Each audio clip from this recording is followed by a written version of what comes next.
Live हुआ जी।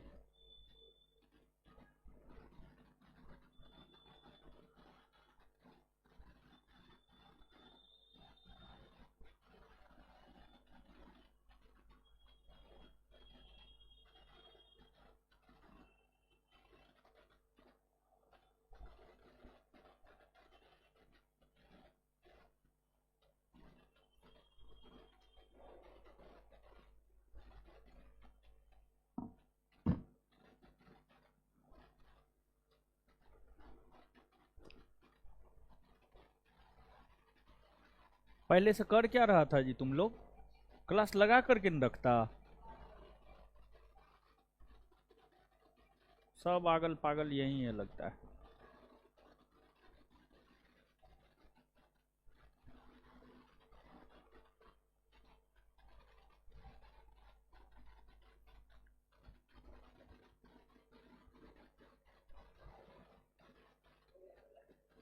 Comment दो।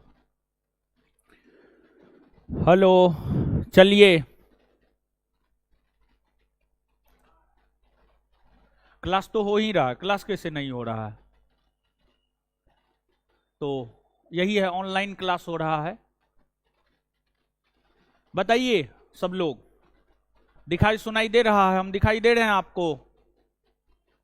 बताइए लोग, दिखाई दे रहे हैं? सुनाई दे रहे हैं हम आपको? चेक करो, ये लड़का चल रहा है आवाज और ठीक है? यहाँ पे कमेंट का है ना, आगे बढ़ रहा है।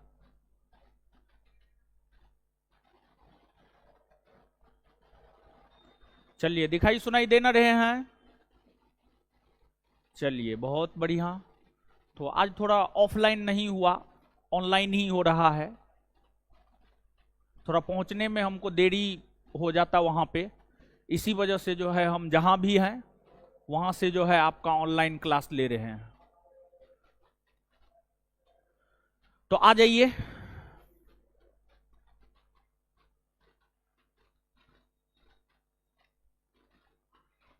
आ जाइए, अब हम लोग देखते हैं। तो सब चीज ठीक है ना? पढ़ाना शुरू करें ना? कांग्रेस का वार्षिक अधिवेशन ना खत्म कर दिए थे क्लास में, तो हम अनाउंसमेंट करवा दिए थे कि आज जो है आप लोग जाइए ऑनलाइन ही क्लास कर लीजिए। अब बहुत जल्दी खत्म हो जाएगा, अब बहुत ज्यादा कुछ है नहीं। बेसिकली जो है आपको राष्ट्रीय आंदोलन है, जल्दी खत्म हो जाएगा।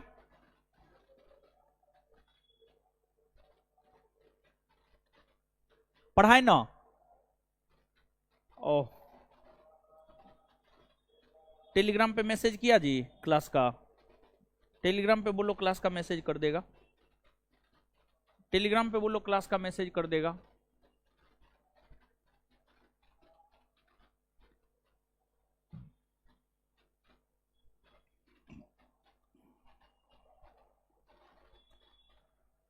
चलिए, तो बताइए, एक बात बताइए, पिछले क्लास में हाँ हाँ हाँ हाँ लौटा दिया गया। थोड़ा हमको क्लास आने में वहां पर लेट हो जाता है, इसी वजह से। ठीक है, और कोई बात ना है।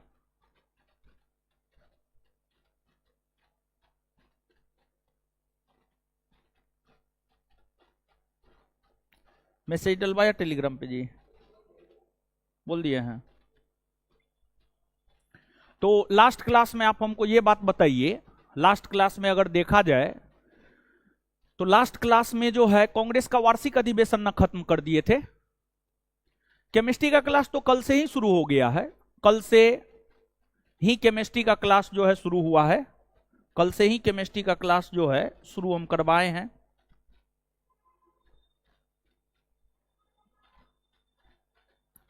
कल से ही केमिस्ट्री का क्लास आपका शुरू हुआ है।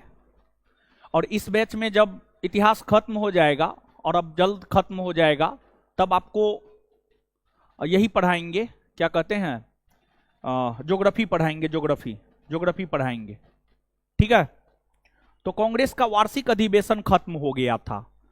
तो कांग्रेस का जो वार्षिक अधिवेशन खत्म हो गया था, अब हम लोग यहां पर कांग्रेस से संबंधित कुछ स्टेटमेंट है।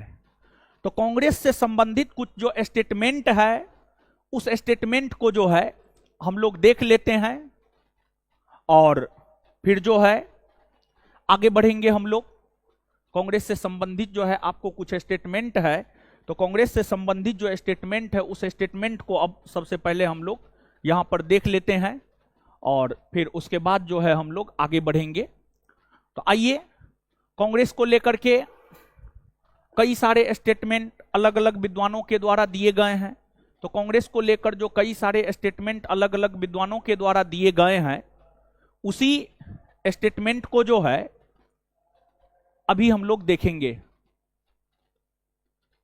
क्लास तो हो ही रहा है रोहित कुमार, क्लास कैसे नहीं हो रहा है? क्लास तो हो ही रहा है, क्लास तो हम ले ही रहे हैं। बताइए, इसी को कहा जाता है आंख रहते हुए अंधा होना। समझ गए? तो अभी हम क्या कर रहे हैं? मुजरा कर रहे हैं यहां पर आकर के। बताइए, ऑनलाइन आकर के क्या कर रहे हैं? मुजरा कर रहे हैं। क्लास ही तो करवा रहे हैं हम आपका।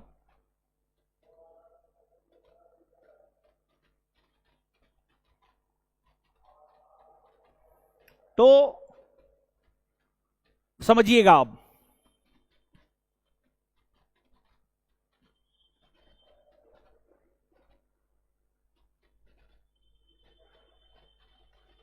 समझिए अब।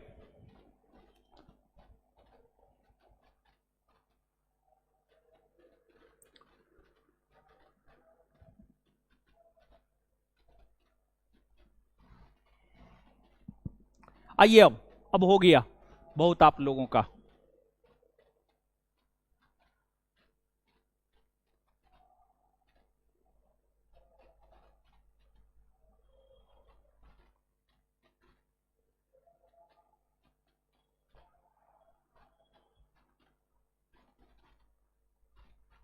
अरे गर्म हवा दे रहा है यार। चलिए, आइए अब हटा दीजिए, कमेंट हटा दीजिए अब, नहीं तो ये सब कमेंट पढ़ाने नहीं देगा हमको। कमेंट हटा दीजिए। देखिए, अब समझिएगा। देखिए, कांग्रेस को लेकर के अलग अलग विद्वानों का अलग अलग स्टेटमेंट है। तो कांग्रेस को लेकर अलग अलग विद्वानों का जो अलग अलग स्टेटमेंट है, उस स्टेटमेंट को हम लोग समझते हैं। देखिए, आपको कांग्रेस का एक वर्ष में सिर्फ एक बार वार्षिक अधिवेशन होता था और कांग्रेस का एक वर्ष में सिर्फ एक बार वार्षिक अधिवेशन होता था। इसको लेकर कांग्रेस की आलोचना बाल गंगाधर तिलक ने किया है।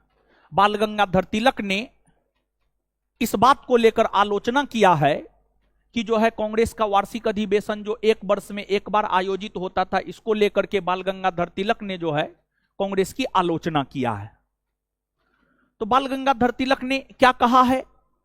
बाल गंगाधर तिलक ने यह कहा है कि यदि हम वर्ष में एक बार मेढक की तरह टड़टड़ाए तो उससे हमें कुछ भी हासिल होने वाला नहीं है। जैसे मेढक की टड़टड़ाहट अगर देखी जाए तो मेढक की टड़टड़ाहट विशेष तौर पर वर्षा ऋतु में आपको सुनाई पड़ेगा। विशेष तौर पर वर्षा ऋतु में सुनाई पड़ेगा। अन्य ऋतुओं में मेढक की टड़टड़ाहट आपको सुनाई नहीं पड़ेगा। अन्य ऋतुओं में मेढक की टड़टड़ाहट आपको सुनाई नहीं पड़ेगा। विशेष तौर पर वर्षा ऋतु में जो है मेढक की टड़टड़ाहट आपको सुनाई पड़ेगा।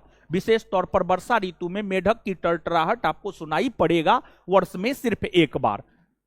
तो कांग्रेस का एक वर्ष में जो एक बार वार्षिक अधिवेशन होता था, इसी को लेकर बाल गंगाधर तिलक ने यह कहा है कि अगर हम एक वर्ष में सिर्फ एक बार मेढक की तरह टड़टड़ाए तो उससे हमें कुछ भी हासिल होने वाला नहीं है। तो अब आप नीचे से हेडिंग मारिएगा, नीचे से हेडिंग मारिएगा, कांग्रेस को लेकर विभिन्न विद्वानों का कथन। कांग्रेस को लेकर विभिन्न विद्वानों का कथन। नीचे से आप हेडिंग मारिएगा, कांग्रेस को लेकर विभिन्न विद्वानों का कथन। नीचे से हेडिंग मारिएगा, कांग्रेस को लेकर विभिन्न विद्वानों का कथन। कांग्रेस को लेकर विभिन्न विद्वानों का कथन। अब एक नंबर में लिखिएगा, एक नंबर में लिखिएगा, एक नंबर में लिखिएगा, बाल गंगाधर तिलक ने, एक नंबर में लिखिएगा, बाल गंगाधर तिलक ने, बाल गंगाधर तिलक ने, बाल गंगाधर तिलक ने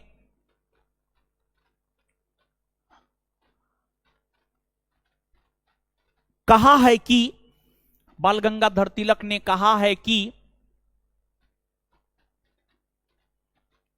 कहा है कि यदि यदि हम यदि हम यदि हम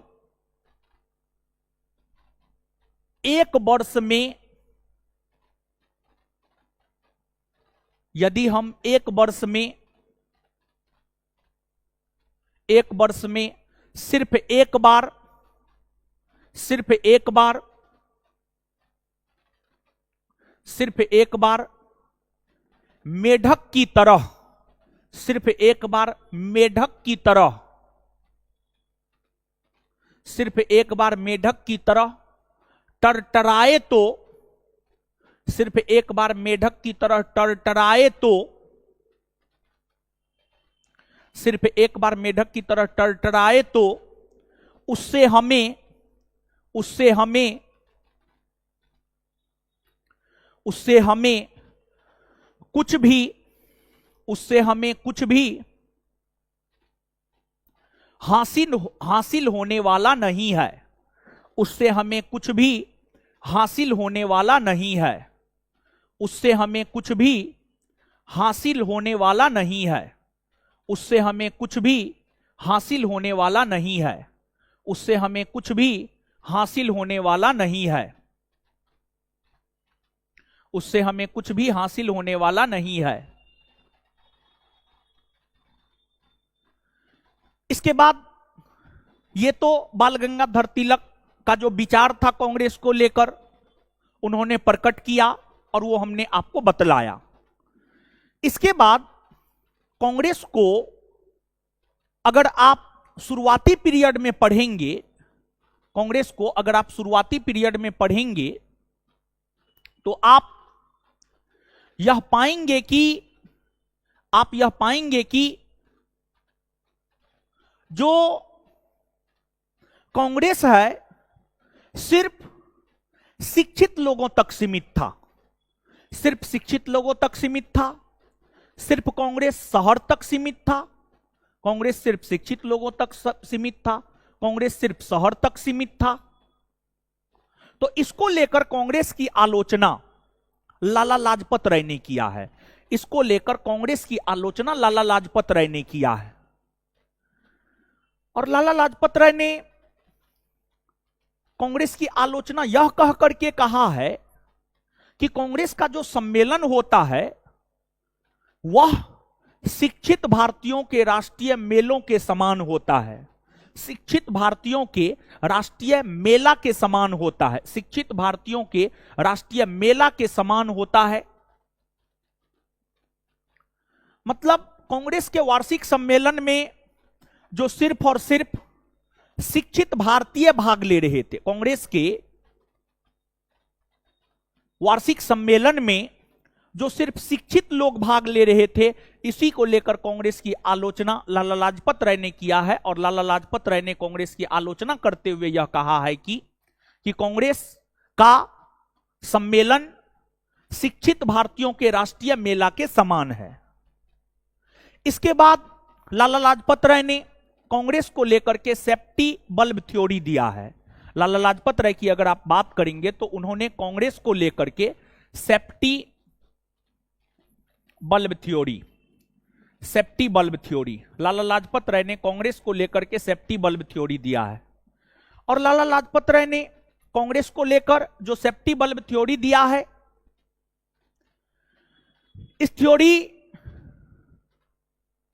में लाला लाजपत राय ने यह कहा है कि जो कांग्रेस है वह लॉर्ड डफरिन के दिमाग का उपज है। जो कांग्रेस है, कांग्रेस लॉर्ड डफरिन के दिमाग का उपज है। कांग्रेस लॉर्ड डफरिन के दिमाग का उपज है। सेफ्टी बल्ब थ्योरी में लाला लाजपत राय ने कांग्रेस को लेकर यह कहा है। मतलब लाला लाजपत राय का यह कहना था कि अंग्रेज यह चाहता था कि कोई ऐसा आंदोलन ना उठ खड़ा हो, कोई ऐसा आंदोलन ना उठ खड़ा हो जो आंदोलन अंग्रेजों को भारत से बाहर कर दे, जो आंदोलन अंग्रेजों को भारत से बाहर कर दे, अंग्रेजों को भारत से बाहर कर दे। तो अंग्रेज कांग्रेस की स्थापना भारतीयों की मनोदशा को जानने के लिए किया है। अंग्रेज कांग्रेस की स्थापना भारतीयों की मनोदशा को जानने के लिए किया है और अंग्रेज भारतीयों की मनोदशा को जानकर, अंग्रेज भारतीयों की मनोदशा को जानकर भारत में बड़े आंदोलन को होने से रोक सकता है और इसीलिए कांग्रेस की स्थापना अंग्रेजों ने किया है। तो अब आप इसको लिख लीजिएगा। लाला लाजपत राय ने लाला लाजपत राय ने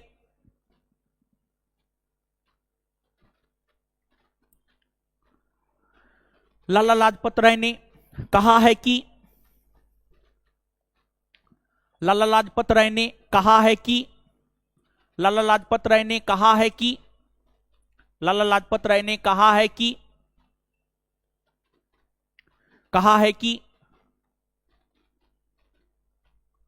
कांग्रेस का सम्मेलन कांग्रेस का सम्मेलन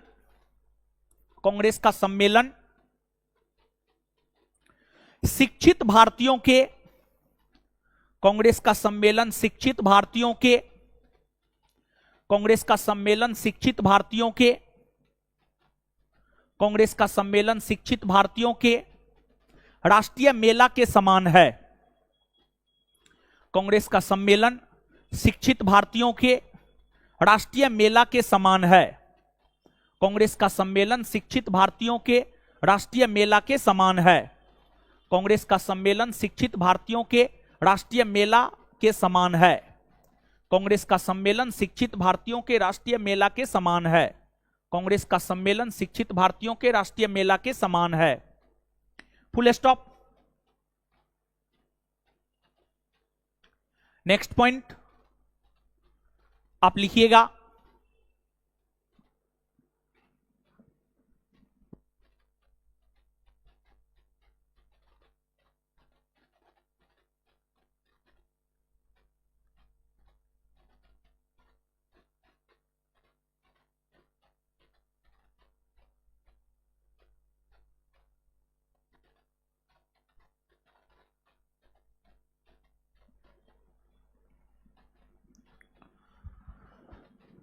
नेक्स्ट पॉइंट लिखिएगा।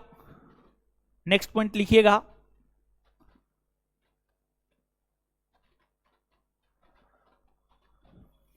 लाला लाजपत राय ने कांग्रेस को लेकर लाला लाजपत राय ने कांग्रेस को लेकर सेफ्टी बल्ब थ्योरी दिया है। लाला लाजपत राय ने कांग्रेस को लेकर सेफ्टी बल्ब थ्योरी दिया है। लाला लाजपत राय ने कांग्रेस को लेकर सेफ्टी बल्ब थ्योरी दिया है। लाला लाजपत राय ने कांग्रेस को लेकर सेफ्टी बल्ब थ्योरी दिया है। लाला लाजपत राय ने कांग्रेस को लेकर सेफ्टी बल्ब थ्योरी दिया है। लाला लाजपत राय ने कांग्रेस को लेकर सेफ्टी बल्ब थ्योरी दिया है और कहा है कि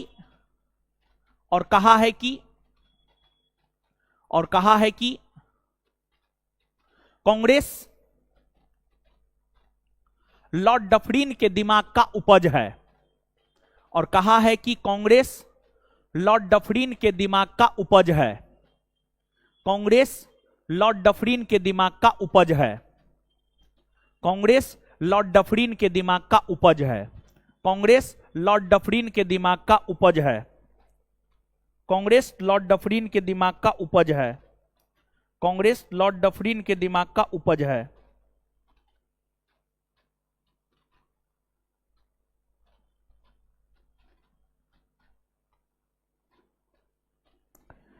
इसके बाद आगे देखिएगा, कांग्रेस का जो वार्षिक सम्मेलन होता था, कांग्रेस के वार्षिक सम्मेलन की अगर हम बात करें तो कांग्रेस का वार्षिक सम्मेलन सामान्य तौर पर दिसंबर माह में होता था और दिसंबर माह के अंतिम सप्ताह में होता था और कांग्रेस का सम्मेलन 3 दिनों तक चलता था। कांग्रेस के सम्मेलन की अगर हम बात करें तो कांग्रेस का सम्मेलन जो है आपको 3 दिनों तक चलता था। कांग्रेस का सम्मेलन 3 दिनों तक चलता था। तो एक अश्विनी कुमार दत्त थे। अश्विनी कुमार दत्त ने भी कांग्रेस की आलोचना की है और कांग्रेस का सम्मेलन जो सामान्य तौर पर 3 दिनों तक चलता था, उसको लेकर अश्विनी कुमार दत्त ने यह कहा है कि यह 3 दिन का तमाशा है। यह 3 दिन का क्या है? तमाशा। यह 3 दिन का क्या है? तमाशा। यह 3 दिन का तमाशा है। तो कांग्रेस के वार्षिक सम्मेलन जो 3 दिनों तक चलता था, उसे 3 दिन का तमाशा अश्विनी कुमार दत्त ने कहा है। फिर आपको एक बिपिन चंद्र पाल हुए, लाल बाल पाल, आप याद कीजिए, हम आपको बताए थे लाल बाल पाल, लाल मतलब लाला लाजपत राय, बाल मतलब बाल गंगाधर तिलक, पाल मतलब बिपिन चंद्र पाल। बिपिन चंद्र पाल ने कांग्रेस को याचना संस्था की संज्ञा दी है। कांग्रेस को याचना संस्था की संज्ञा बिपिन चंद्र पाल ने दी है। देखिए, कांग्रेस की जब स्थापना हुई तो शुरुआती वर्षों में कांग्रेस अंग्रेजों से एक प्रकार से कहिए तो अधिकार लेने के लिए याचना किया करता था, प्रार्थना किया करता था, अनुनय विनय किया करता था। इसी को लेकर के कांग्रेस की आलोचना बिपिन चंद्र पॉल ने किया और बिपिन चंद्र पॉल ने कांग्रेस को याचना संस्था की संज्ञा दी है। तो नेक्स्ट पॉइंट आप लिखिएगा, अश्विनी कुमार दत्त ने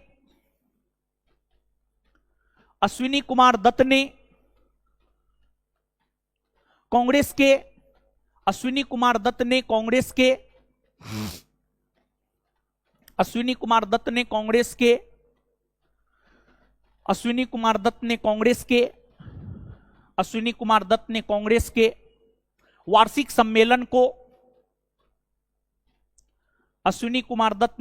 के वार्षिक सम्मेलन को अश्विनी कुमार दत्त ने कांग्रेस के वार्षिक सम्मेलन को 3 दिनों का तमाशा, अश्विनी कुमार दत्त ने कांग्रेस के वार्षिक सम्मेलन को 3 दिनों का तमाशा कहा है। 3 दिनों का तमाशा कहा है। नेक्स्ट पॉइंट लिखिएगा, बिपिन चंद्र पाल ने कांग्रेस को याचना संस्था कहकर पुकारा है। बिपिन चंद्र पाल ने कांग्रेस को याचना संस्था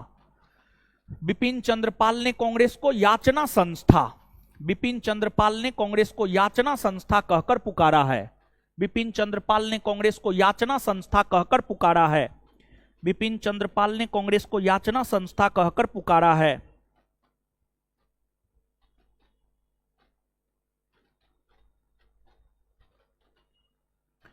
इसके बाद एक हुए आपको बंकिम चंद्र चटर्जी।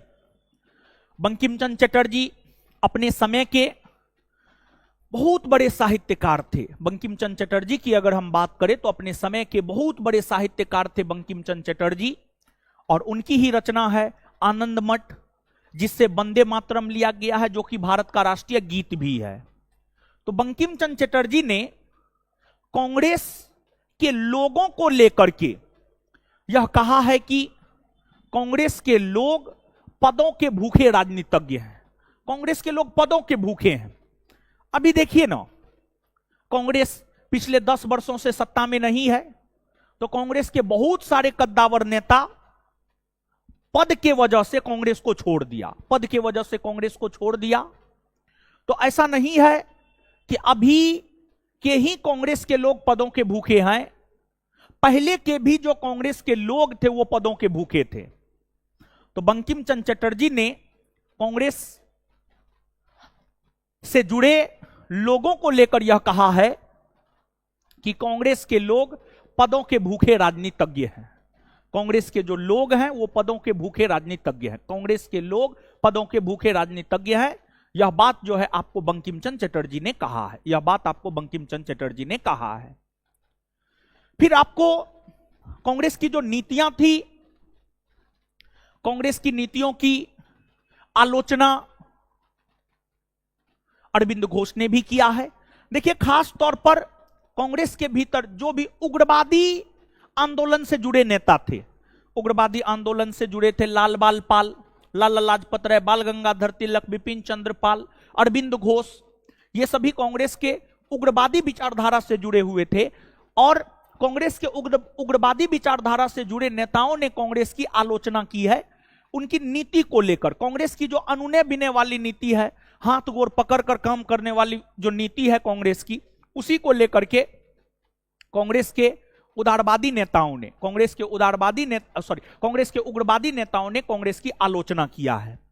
तो अरविंद घोष ने कांग्रेस को लेकर यह कहा है कि कांग्रेस क्षय रोग से मरने ही वाली है। कांग्रेस क्षय रोग से मरने ही वाली है। कांग्रेस को लेकर के यह स्टेटमेंट अरविंद घोष ने दिया है। तो अब नीचे से आप नोट डाउन कीजिएगा, लिखिएगा। बंकिम चंद्र चटर्जी ने कहा है कि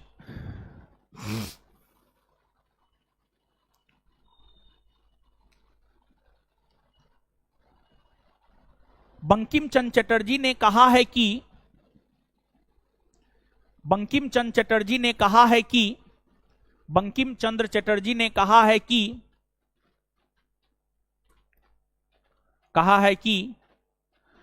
कांग्रेस के लोग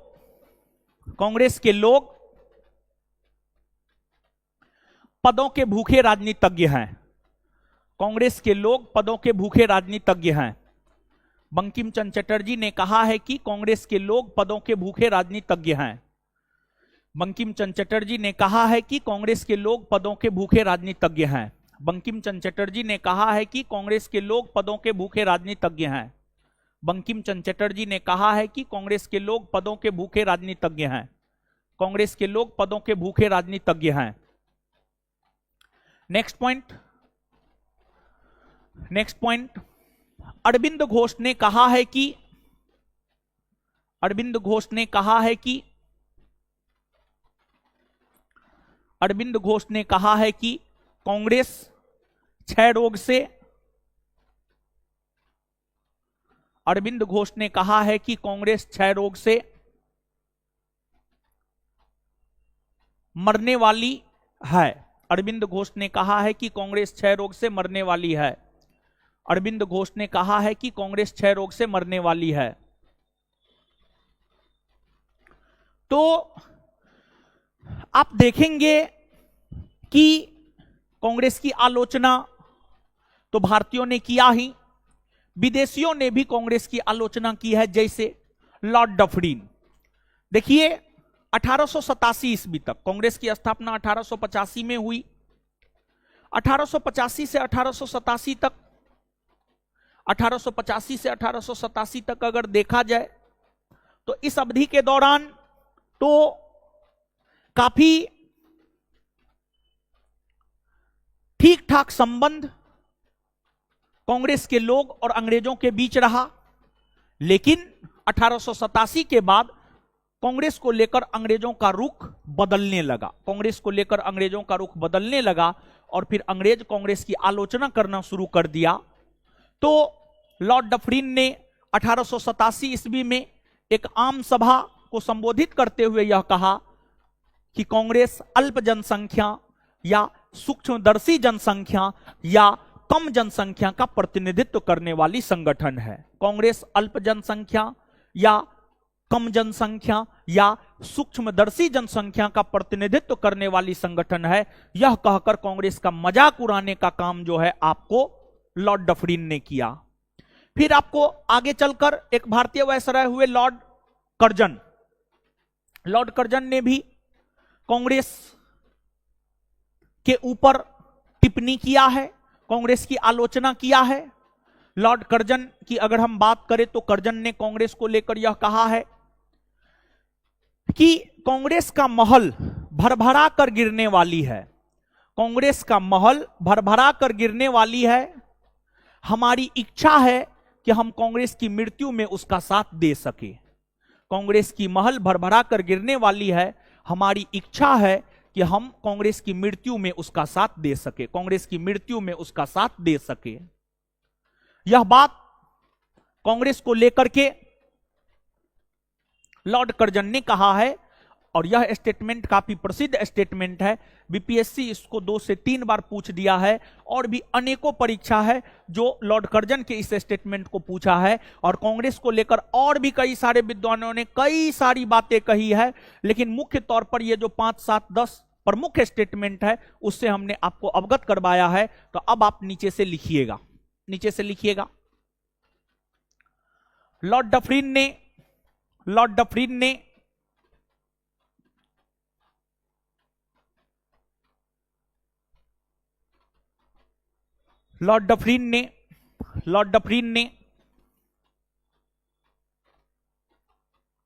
कहा है कि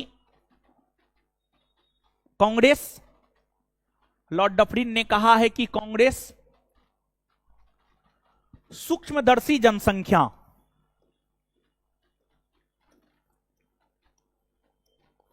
कांग्रेस सूक्ष्मदर्शी जनसंख्या यानी कम जनसंख्या, कांग्रेस सूक्ष्मदर्शी जनसंख्या यानी कम जनसंख्या का कांग्रेस कम जनसंख्या का प्रतिनिधित्व करने वाला कांग्रेस कम जनसंख्या का प्रतिनिधित्व करने वाला कांग्रेस कम जनसंख्या का प्रतिनिधित्व करने वाला संगठन है। कांग्रेस कम जनसंख्या का प्रतिनिधित्व करने वाला संगठन है। कांग्रेस कम जनसंख्या का प्रतिनिधित्व करने वाला संगठन है। कांग्रेस कम जनसंख्या का प्रतिनिधित्व करने वाला संगठन है।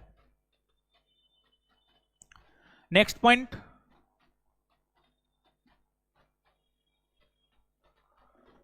नेक्स्ट पॉइंट, लॉर्ड कर्जन ने कहा है कि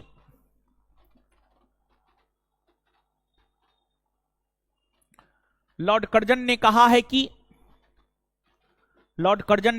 कि कांग्रेस की महल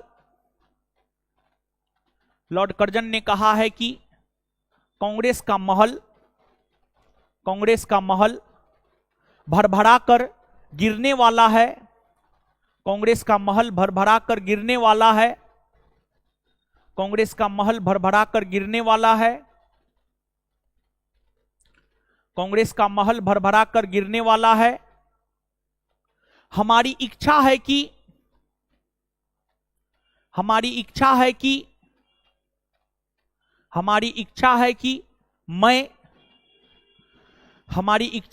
मैं कांग्रेस की मृत्यु में उसका साथ दे सकूं। हमारी इच्छा है कि मैं कांग्रेस की मृत्यु में उसका साथ दे सकूं। हमारी इच्छा है कि कांग्रेस की मृत्यु में मैं उसका साथ दे सकूं। हमारी इच्छा है कि मैं कांग्रेस की मृत्यु में उसका साथ दे सकूं। चलिए, तो ये कांग्रेस को लेकर के विभिन्न विद्वानों का राय हो गया, विभिन्न विद्वानों का मत हो गया। मतलब अलग अलग प्रकार के विद्वान कांग्रेस को लेकर क्या सोचा करता था, अलग अलग प्रकार के विद्वान कांग्रेस को लेकर क्या सोचा करता था, ये उनका मत हो गया कांग्रेस को लेकर के। अब आप देखिएगा, अब हम लोग राष्ट्रीय आंदोलन पढ़ने जा रहे हैं। अब राष्ट्रीय आंदोलन पढ़ने जा रहे हैं और इसी राष्ट्रीय आंदोलन में जो है देश आपका हम आजाद करवा देंगे। और राष्ट्रीय आंदोलन को पढ़ते हुए ही जो है हम लोग क्रांतिकारी आंदोलन, सुभाष चंद्र बोस, सब कुछ को हम लोग पढ़ लेंगे।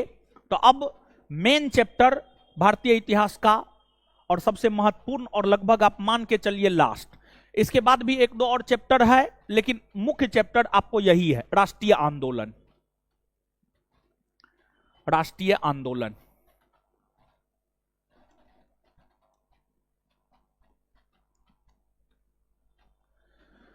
राष्ट्रीय आंदोलन। 1885 से 1947, राष्ट्रीय आंदोलन 1885 से 1947, राष्ट्रीय आंदोलन 1885 से 1947। देखिए, जो भारत अंग्रेजों का गुलाम था, अंग्रेजों की गुलामी से स्वतंत्रता दिलाने को लेकर कांग्रेस अपनी स्थापना से 1947 ईस्वी तक लगातार प्रयासरत रहा और फिर अंततः 1947 ईस्वी में हमारे देश को आजादी मिली। तो जो राष्ट्रीय आंदोलन का कालखंड है 1885 से 1947, इस कालखंड को बेसिकली अगर देखा जाए तो इस कालखंड को बेसिकली हम लोग 3 भाग में बांटकर पढ़ते हैं। इस कालखंड को बेसिकली हम लोग 3 भाग में बांटकर पढ़ते हैं। और इस कालखंड को जो बेसिकली हम लोग 3 भाग में बांटकर पढ़ते हैं, एक होता है उदारवादी युग। उदारवादी युग 1885 से 1905। दूसरा होता है उग्रवादी युग। दूसरा होता है उग्रवादी युग। और उग्रवादी युग की अगर हम लोग बात करें तो 1905 से 1917, 1905 से 1917, 1905 से 1917। और तीसरा होता है गांधीवादी युग या गांधी युग। तीसरा होता है गांधी युग। और गांधी युग की अगर हम बात करें तो गांधी युग का कालखंड है 1917 से 1947। 1917 से 1947 यह गांधी युग। तो सबसे पहले अब हम लोग, जैसे हम आपको यहां पर ये बनाए हैं, वैसे ही आप अपने कॉपी में इसको बनाइए। आप अगला चैप्टर हेडिंग मारिए राष्ट्रीय आंदोलन, और जैसे हमने आपको बनाया है उसी प्रकार से जो है आप इसको बनाइए। ठीक है, उसी प्रकार से आप इसको बनाइए। फिर सबसे पहले हम लोग उदारवादी युग पढ़ेंगे, फिर उग्रवादी युग पढ़ेंगे और फिर गांधी युग पढ़ेंगे। उदारवादी युग और उग्रवादी युग की अगर हम लोग बात करें तो इसका कोई खास महत्व तो नहीं है। सबसे अधिक महत्व है तो वह आपको गांधी युग का महत्व है। गांधी युग का महत्व है तो बेसिकली जो है सबसे महत्वपूर्ण गांधी युग है। गांधी युग को तो बाद में पढ़ेंगे, लेकिन पहले उदारवादी युग और उग्रवादी युग महत्व नहीं है, थोड़ा बहुत महत्व है, लेकिन फिर भी हम लोग इसको पढ़ेंगे। तो सबसे पहले आप इतना अपने कॉपी में नोट डाउन कीजिए जल्दी से। जैसे हम आपको लिखे हैं वैसे ही आपको लिखना है।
चलिए, आशा करते हैं आप ये लिख लिए होंगे। अब नीचे से हेडिंग मारिए उदारवादी युग। अब नीचे से हेडिंग मारिएगा आप उदारवादी युग। अब नीचे से हेडिंग मारिए उदारवादी युग।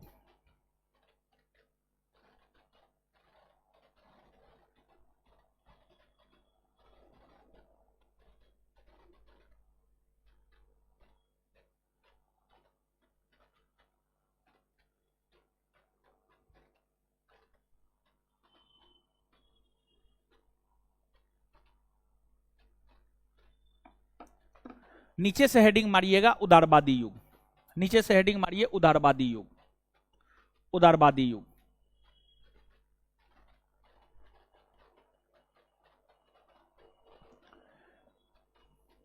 नीचे से हेडिंग मारिए उदारवादी युग।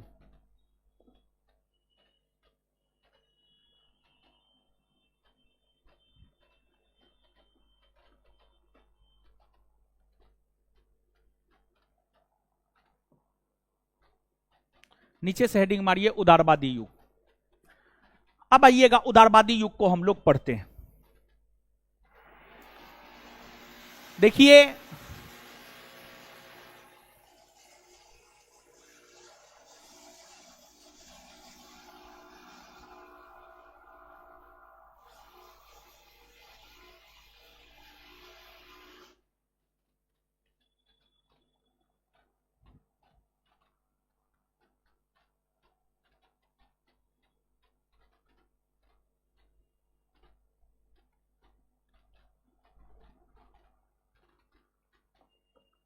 देखिए उदारवादी युग, देखिए इस कालखंड को उदारवादी युग इसलिए कहा जाता है क्योंकि इस कालखंड में जो कांग्रेस की नीतियां थी वह उदार थी, उदार थी, मतलब अनूने बिने वाली नीतियां थी, हाथ गोर पकड़ कर काम करने वाली नीतियां थी। और इस समय जरूरत था कांग्रेस को सींचने का। समय के अकॉर्डिंग अगर देखा जाए तो सही नीति थी। जैसे मान लिया जाए कि कोई वृक्ष है, उसको हम लगाते हैं, कोई वृक्ष है उसको हम लगाते हैं, तो सबसे पहले हमें उसको जानवरों से बचाना होता है। जानवरों से बचाने के लिए बेरी डालते हैं, फिर अधिक धूप, अधिक रासायनिक खाद, इन चीजों से हमें बचाना होता है, इन चीजों से हमें बचाना होता है। अधिक धूप भी नहीं चाहिए, अधिक रासायनिक खाद भी नहीं हो, मतलब प्रॉपर वे में चीज नए वृक्ष को मिलना चाहिए, प्रॉपर वे में चीज नए वृक्ष को मिलना चाहिए। तो आपको जो यह कालखंड था, इस समय के जो कांग्रेसी नेता थे, इस समय के कांग्रेसी नेता थे दादा भाई नेरोजी, फिरोज शाह मेहता, व्योमेश चंद्र बनर्जी, बदरुद्दीन तैयब जी, ये सब इस समय के कांग्रेसी नेता थे। ये सब कांग्रेस के उदारवादी विचारधारा के नेता थे। और इन लोगों ने कांग्रेस को एक प्रकार से कहिए तो सींचने का काम किया। इन लोगों ने कांग्रेस को एक प्रकार से कहिए तो सींचने का काम किया।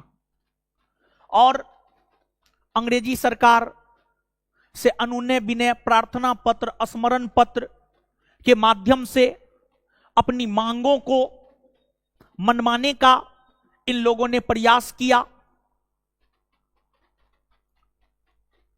भारत के राष्ट्रीय आंदोलन में इन लोगों का भी काफी योगदान रहा है, इन लोगों का भी काफी योगदान रहा है, काफी योगदान रहा है। उदारवादी नेताओं के योगदान को अगर हम लोग देखें तो उदारवादी नेताओं का योगदान क्या था समझिएगा। उदारवादी नेता, कांग्रेस के उदारवादी नेता लंदन तक गए, भारतीयों को उनका राजनीतिक अधिकार दिलाने के उद्देश्य से, भारतीयों को उनका राजनीतिक अधिकार दिलाने के उद्देश्य से कांग्रेस के उदारवादी नेता लंदन तक गए। कहा जाता है कि उदारवादी नेता लंदन जाकर भारतीय राष्ट्रीय कांग्रेस के एक शाखा को लंदन में स्थापित करने का काम किया। कहा जाता है दादा भाई नेरोजी 1887 ईस्वी में लंदन गए, सुरेंद्रनाथ बनर्जी 1888 ईस्वी में लंदन गए, दादा भाई नेरोजी 1887 ईस्वी में लंदन गए। उससे पहले भी दादा भाई नेरोजी कई बार लंदन गए। दादा भाई नेरोजी अपने जीवन का कई वर्ष लंदन में गुजारने का उन्होंने काम किया था। तो दादा भाई नेरोजी 1887 ईस्वी में लंदन गए। सुरेंद्रनाथ बनर्जी 1888 ईस्वी में लंदन गए। सुरेंद्रनाथ बनर्जी 1888 ईस्वी में लंदन गए और दोनों ने मिलकर 1889 में भारतीय राष्ट्रीय कांग्रेस का एक शाखा लंदन में खोला। दोनों ने मिलकर भारतीय राष्ट्रीय कांग्रेस का एक शाखा लंदन में खोला और दोनों ने मिलकर भारतीय राष्ट्रीय कांग्रेस का एक शाखा जो लंदन में खोला, उसको लोकप्रिय बनाने के उद्देश्य से, उसको लोकप्रिय बनाने के उद्देश्य से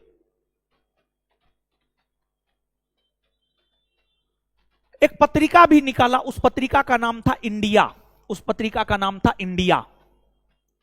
तो कांग्रेस के उदारवादी नेता लंदन पहुंचे। लंदन में भारतीय राष्ट्रीय कांग्रेस का एक शाखा स्थापित किया।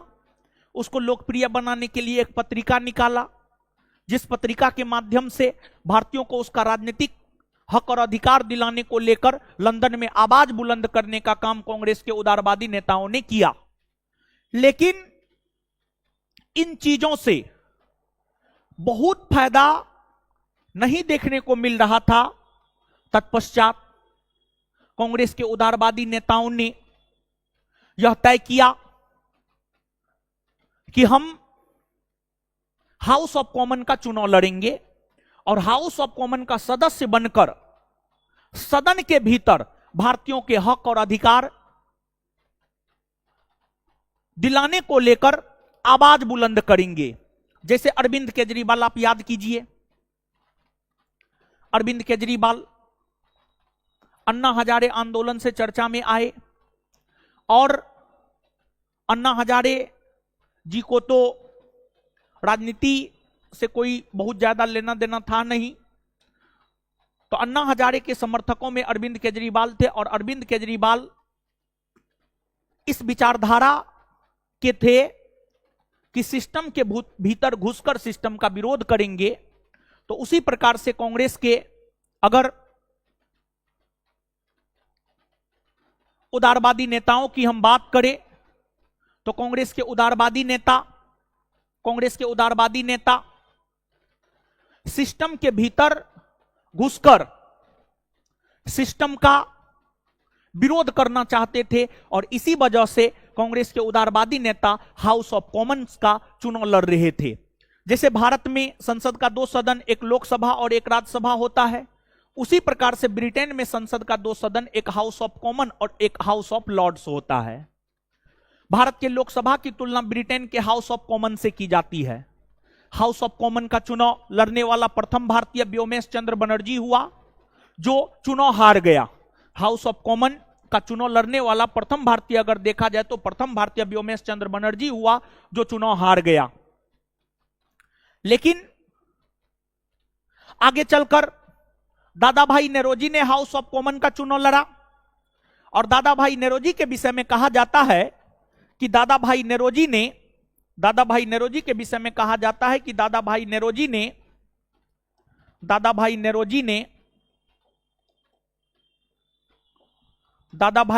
ने हाउस ऑफ कॉमन का चुनाव 1892 ईस्वी में लिबरल पार्टी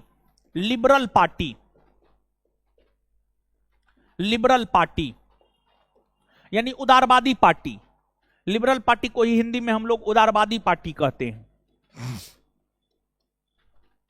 उदारवादी पार्टी कहते हैं। तो दादा भाई नेरोजी की अगर हम बात करें तो दादा भाई नेरोजी 1892 में लिबरल पार्टी यानी उदारवादी पार्टी के टिकट से चुनाव फिन्सबरी क्षेत्र से लड़े और वे चुनाव जीते।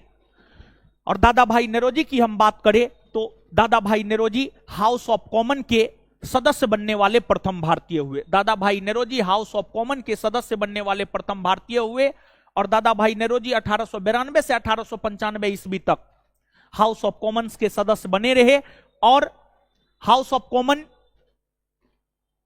में रहते हुए उन्होंने भारतीयों के हक और अधिकार के लिए अपना आवाज बुलंद करने का काम किया, अपना आवाज बुलंद करने का काम किया।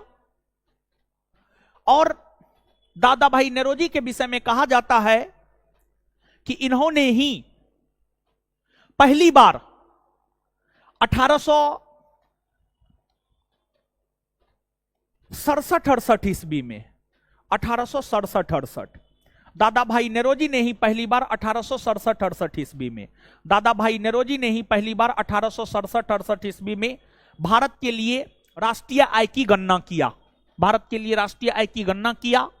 और उस समय भारत के लोगों का राष्ट्रीय आय 20 रुपया प्रति वर्ष हुआ करता था, 20 रुपया प्रति वर्ष हुआ करता था। और दादा भाई नेरोजी के विषय में कहा जाता है कि भारत की आम आवाम को, भारत की आम जनता को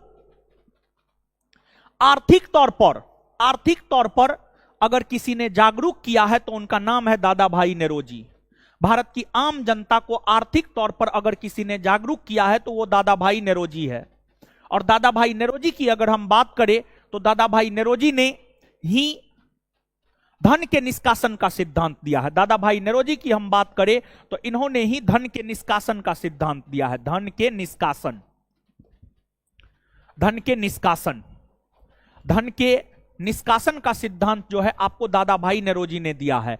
ड्रेन ऑफ वेल्थ का सिद्धांत अगर देखा जाए तो ड्रेन ऑफ वेल्थ का सिद्धांत दादा भाई नेरोजी ने दिया है।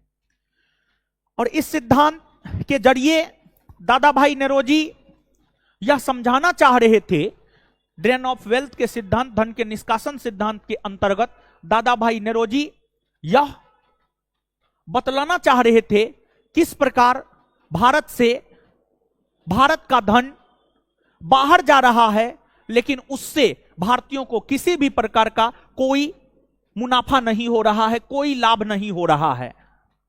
तो दादा भाई नेरोजी ने ही धन के निष्कासन का सिद्धांत दिया, दादा भाई नेरोजी ने ही धन के निष्कासन का सिद्धांत दिया। और धन के निष्कासन का सिद्धांत देते हुए दादा भाई नेरोजी ने ही इस बात को समझाया कि किस प्रकार से भारत का धन भारत से बाहर जा रहा है लेकिन उससे भारतीयों को किसी भी प्रकार का कोई मुनाफा नहीं हो रहा है। और दादा भाई नेरोजी की एक प्रसिद्ध पुस्तक है, यूं तो दादा भाई नेरोजी के द्वारा अनेकों पुस्तकों की रचना की गई है और उन पुस्तकों में अगर देखा जाए तो दादा भाई नेरोजी का एक प्रसिद्ध पुस्तक है poverty and un-British rule in India, poverty and un-British rule in India. और दादा भाई नेरोजी की जो यह पुस्तक poverty and un-British rule in India है, इसी में दादा भाई नेरोजी ने धन के निष्कासन का सिद्धांत दिया, इसी में दादा भाई नेरोजी ने धन के निष्कासन का सिद्धांत दिया है, धन के निष्कासन का सिद्धांत दिया है। आपको अगर उदारवादी नेताओं में देखा जाए तो भारत की आम जनता को शुरुआती पीरियड में अगर किसी ने जागरूक किया है तो वो दादा भाई नेरोजी है। उदारवादी नेताओं का भारत के राष्ट्रीय आंदोलन में योगदान यही रहा है कि उदारवादी नेताओं ने आर्थिक तौर पर भारत की आम जनता को जागरूक करने का काम किया, आर्थिक तौर पर भारत की आम जनता को जागरूक करने का काम किया। उदारवादी नेताओं के दबाव के कारण ही अंग्रेजी सरकार ने 1892 का भारत परिषद अधिनियम पारित किया और उदारवादियों के दबाव के कारण ही 1895 ईस्वी में वेल्बी आयोग का गठन हुआ जो भारत की व्यय की जांच करता, भारत में होने वाले खर्च की जांच वेल्बी आयोग करता, भारत में होने वाले खर्च की जांच वेल्बी आयोग करता। वेल्बी आयोग का गठन 1895 ईस्वी में उदारवादियों की वजह से ही हो पाया है। ये सब उदारवादियों की मूलतः देन मानी जाती है, ये सब उदारवादियों की जो है मूलतः देन मानी जाती है। तो अब आप नीचे से लिखिएगा उदारवादी युग, नीचे से आप लिखिएगा उदारवादी युग, उदारवादी युग लिखिएगा। अब लिखना आप प्रारंभ कीजिए, उदारवादी युग लिखिए।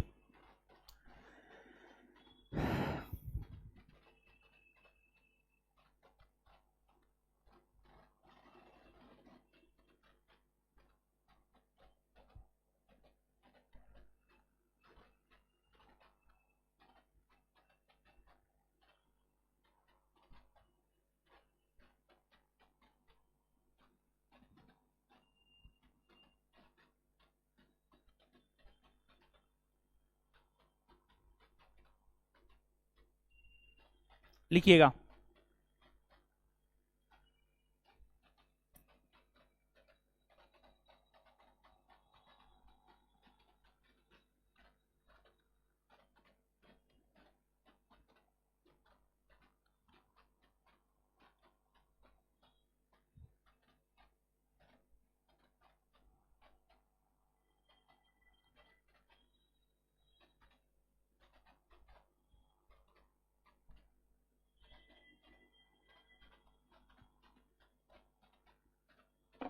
लिखिएगा।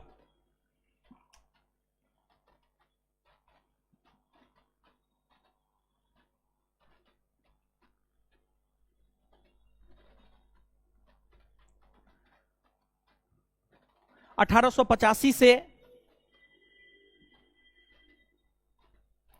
1885 से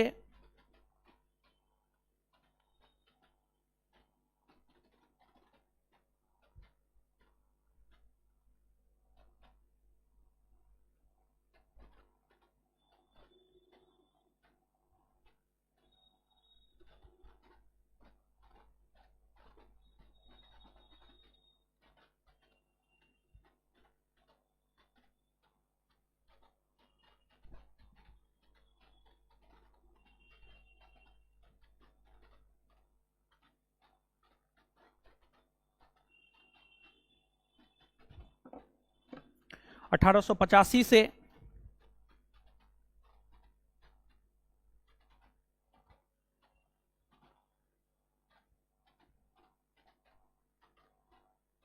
1885 से 1905 के कालखंड को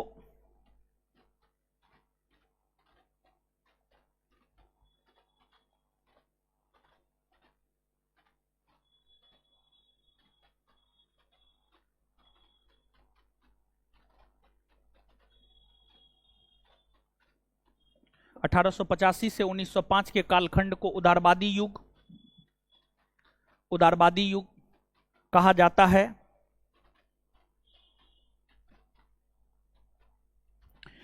इस कालखंड को आर्थिक राष्ट्रवादी युग भी कहा जाता है। इस कालखंड को आर्थिक राष्ट्रवादी युग भी कहा जाता है। इस कालखंड को आर्थिक राष्ट्रवादी युग भी कहा जाता है। इस कालखंड को आर्थिक राष्ट्रवादी युग भी कहा जाता है। इस कालखंड को आर्थिक राष्ट्रवादी युग भी कहा जाता है।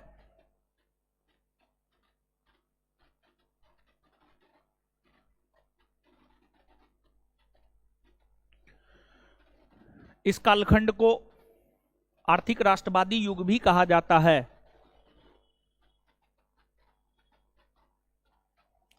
इस कालखंड को आर्थिक राष्ट्रवादी युग भी कहा जाता है। इस कालखंड को आर्थिक राष्ट्रवादी युग भी कहा जाता है। इस कालखंड के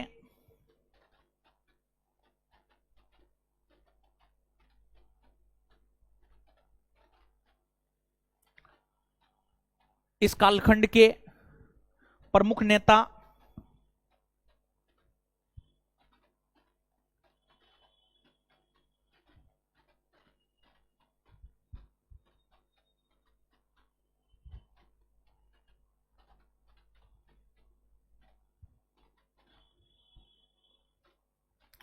इस कालखंड के प्रमुख नेता दादा भाई नेरोजी। इस कालखंड के प्रमुख नेता दादा भाई नेरोजी, कोमा। इस कालखंड के प्रमुख नेता दादा भाई नेरोजी, कोमा, दादा भाई नेरोजी, कोमा। इस कालखंड के प्रमुख नेता दादा भाई नेरोजी, कोमा, फिरोज शाह मेहता, फिरोज शाह मेहता, फिरोज शाह मेहता, कोमा, सुरेंद्र नाथ बनर्जी, सुरेंद्र नाथ बनर्जी, सुरेंद्र नाथ बनर्जी, सुरेंद्र नाथ बनर्जी, सुरेंद्र नाथ बनर्जी, व्योमेश चंद्र बनर्जी, सुरेंद्र नाथ बनर्जी, कोमा, व्योमेश चंद्र बनर्जी, व्योमेश चंद्र बनर्जी, व्योमेश चंद्र बनर्जी, व्योमेश चंद्र बनर्जी, कोमा, व्योमेश चंद्र बनर्जी, कोमा, कोमा, बदरुद्दीन तैयब जी, बदरुद्दीन तैयब जी, बदरुद्दीन तैयब जी,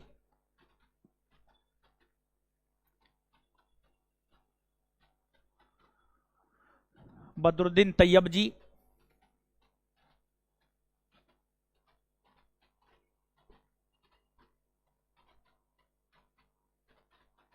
बदरुद्दीन तैयब जी,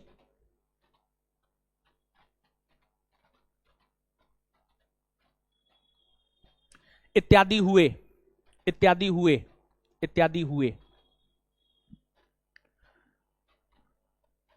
नीचे से अब पॉइंट वाइज लिखिएगा, तो पॉइंट वाइज लिखिएगा, पॉइंट वाइज लिखिएगा तो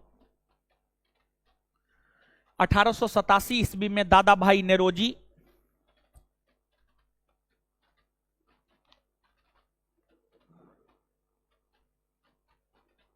1887 ईस्वी में दादा भाई नेरोजी, कोमा,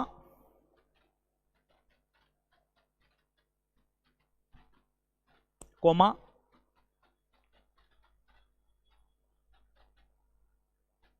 1887 ईस्वी में दादा भाई नेरोजी, कोमा नहीं, कोमा छोड़ दीजिए, 1887 ईस्वी में दादा भाई नेरोजी और 1888 ईस्वी में, और 1888 ईस्वी में, और 1888 ईस्वी में सुरेंद्रनाथ बनर्जी, और 1888 ईस्वी में सुरेंद्रनाथ बनर्जी, और 1888 ईस्वी में सुरेंद्रनाथ बनर्जी, और 1888 ईस्वी में सुरेंद्रनाथ बनर्जी, सुरेंद्रनाथ बनर्जी, सुरेंद्रनाथ बनर्जी लंदन गए, लंदन गए, लंदन गए, लंदन गए।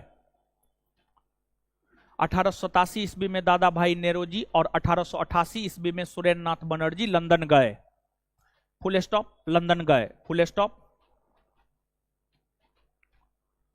दोनों ने मिलकर, दोनों ने मिलकर, दोनों ने मिलकर, दोनों ने मिलकर 1889 ईस्वी में, दोनों ने मिलकर 1889 ईस्वी में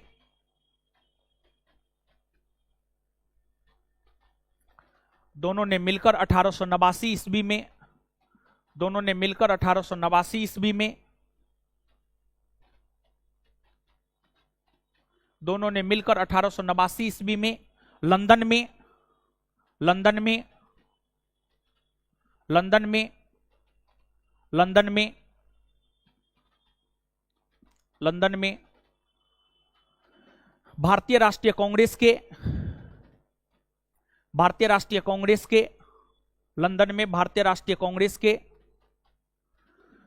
लंदन में भारतीय राष्ट्रीय कांग्रेस के ब्रिटिश समिति का गठन किया, लंदन में भारतीय राष्ट्रीय कांग्रेस के ब्रिटिश समिति का गठन किया, लंदन में भारतीय राष्ट्रीय कांग्रेस के ब्रिटिश समिति का गठन किया, लंदन में भारतीय राष्ट्रीय कांग्रेस के ब्रिटिश समिति का गठन किया, लंदन में भारतीय राष्ट्रीय कांग्रेस के ब्रिटिश समिति का गठन किया, लंदन में भारतीय राष्ट्रीय कांग्रेस के ब्रिटिश समिति का गठन किया,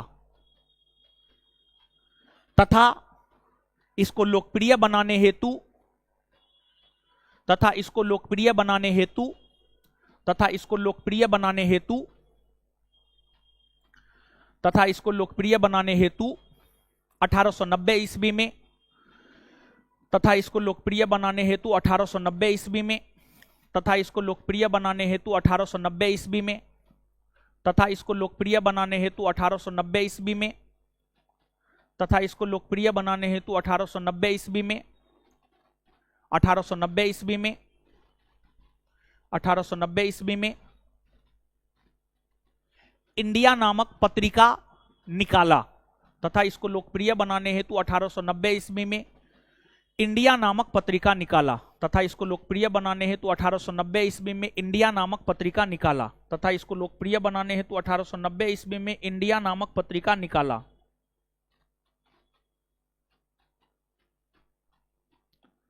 तथा इसको लोकप्रिय बनाने हेतु 1890 ईस्वी में इंडिया नामक पत्रिका निकाला,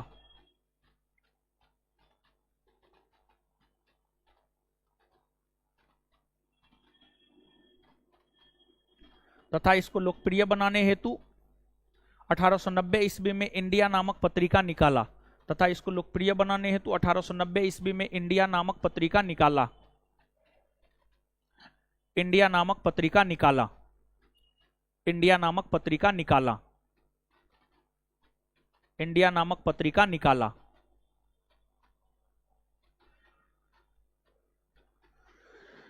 next point,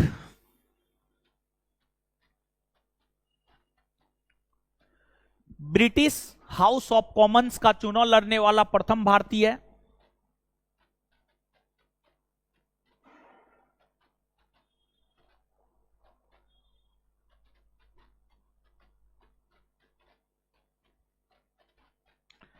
British house of Commons का चुनाव लड़ने वाला प्रथम भारतीय। ब्रिटिश हाउस ऑफ कॉमन्स का चुनाव लड़ने वाला प्रथम भारतीय। प्रथम भारतीय व्योमेश चंद्र बनर्जी हुए। ब्रिटिश हाउस ऑफ कॉमन्स का चुनाव लड़ने वाला प्रथम भारतीय व्योमेश चंद्र बनर्जी हुए। ब्रिटिश हाउस ऑफ कॉमन्स का चुनाव लड़ने वाला प्रथम भारतीय व्योमेश चंद्र बनर्जी हुए। व्योमेश चंद्र बनर्जी हुए जो चुनाव हार गए। ब्रिटिश हाउस ऑफ कॉमन्स का चुनाव लड़ने वाला प्रथम भारतीय व्योमेश चंद्र बनर्जी हुए जो चुनाव हार गए। जो चुनाव हार गए। Next point, next point, next point, British house of Commons का सदस्य बनने वाला प्रथम भारतीय। Next point, British house of Commons का सदस्य बनने वाला प्रथम भारतीय। ब्रिटिश हाउस ऑफ कॉमन्स का सदस्य बनने वाला प्रथम भारतीय दादा भाई नेरोजी हुआ।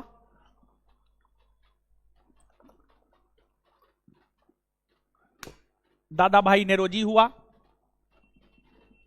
दादा भाई नेरोजी हुआ जो 1892 ईस्वी में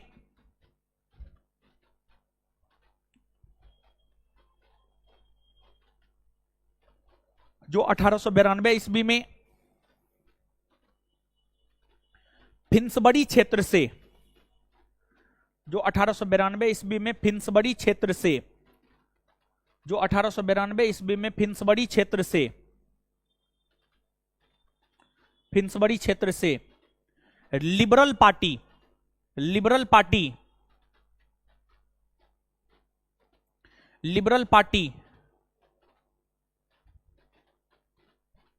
लिबरल पार्टी से चुनाव, लिबरल पार्टी से चुनाव जीतकर, लिबरल पार्टी से चुनाव जीतकर, लिबरल पार्टी से चुनाव जीतकर हाउस ऑफ कॉमन्स के सदस्य बने। हाउस ऑफ कॉमन्स के सदस्य बने। लिबरल पार्टी से चुनाव जीतकर हाउस ऑफ कॉमन्स के सदस्य बने। लिबरल पार्टी से चुनाव जीतकर हाउस ऑफ कॉमन्स के सदस्य बने। लिबरल पार्टी से चुनाव जीतकर हाउस ऑफ कॉमन्स के सदस्य बने। हाउस ऑफ कॉमन्स के सदस्य बने। हाउस ऑफ कॉमन्स के सदस्य बने। Full stop, full stop.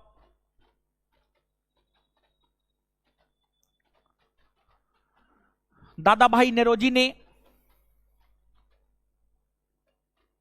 Next point लिखिएगा फुल स्टॉप के बाद नेक्स्ट पॉइंट।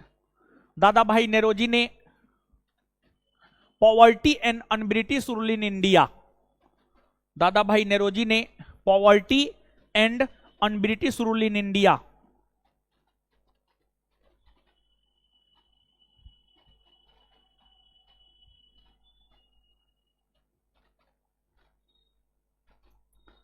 दादा भाई नेरोजी ने poverty and un-British rule in India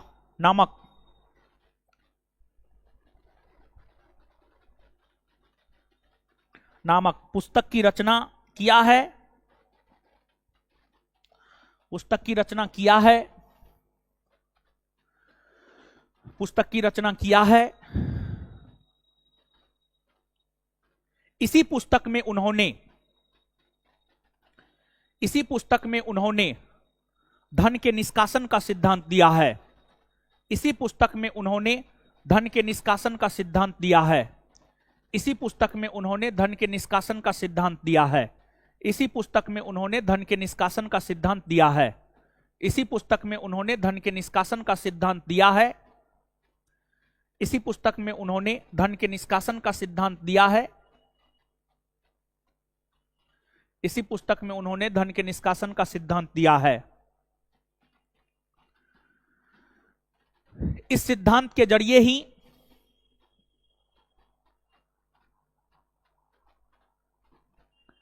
इस सिद्धांत के जरिए ही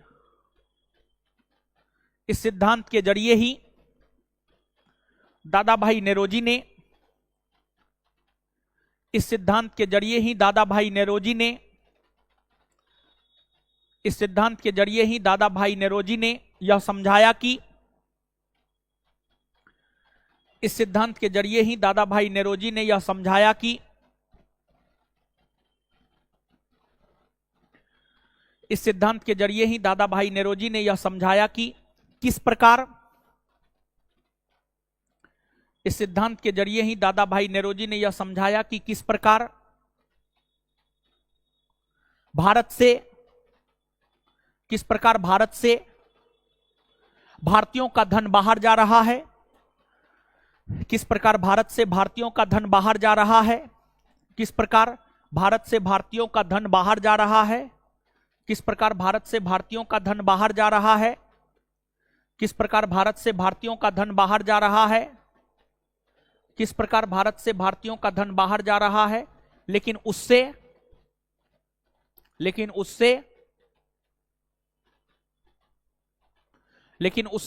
भारतीयों को कोई लाभ नहीं हो रहा है। लेकिन उससे भारतीयों को कोई लाभ नहीं हो रहा है। लेकिन उससे भारतीयों को कोई लाभ नहीं हो रहा है। लेकिन उससे भारतीयों को कोई लाभ नहीं हो रहा है। लेकिन उससे भारतीयों को कोई लाभ नहीं हो रहा है। लेकिन उससे भारतीयों को कोई लाभ नहीं हो रहा है। Full stop. लेकिन उससे भारतीयों को कोई लाभ नहीं हो रहा है। Full stop.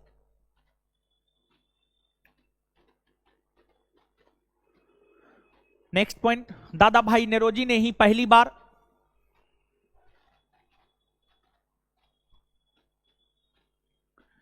दादा भाई नेरोजी ने ही पहली बार दादा भाई नेरोजी ने ही पहली बार दादा भाई नेरोजी ने ही पहली बार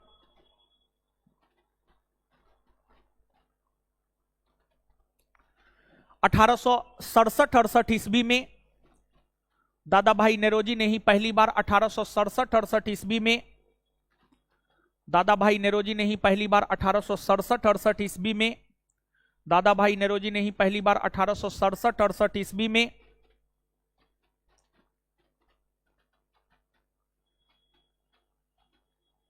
भारत के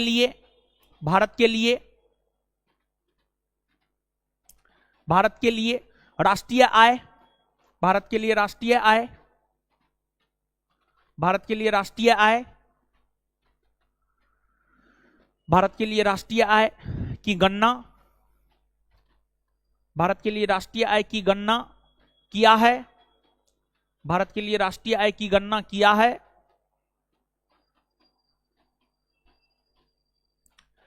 भारत के लिए राष्ट्रीय आय की गणना किया है और यह बतलाया है कि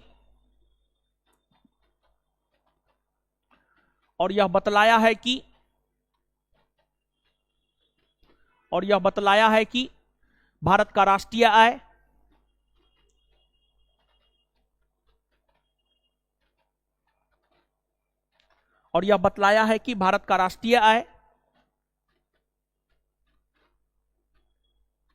राष्ट्रीय आय प्रति व्यक्ति 20 रुपया वार्षिक था। प्रति व्यक्ति 20 रुपया वार्षिक था। प्रति व्यक्ति 20 रुपया वार्षिक था। प्रति व्यक्ति 20 रुपया वार्षिक था। प्रति व्यक्ति 20 रुपया वार्षिक था। चलिए, प्रति व्यक्ति 20 रुपया वार्षिक था। चलिए कमेंट दीजिए तो यहां पे।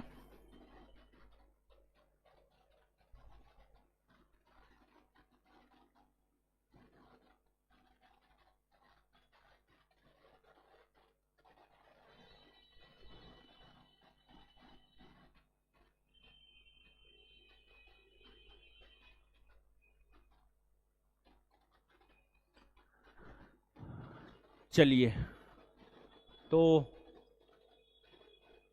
बताइए कुछ छूटा भी है? कुछ छूटा भी है? बताइए, कुछ छूटा उटा नहीं ना है? इतना आराम से तो लिखाए हैं।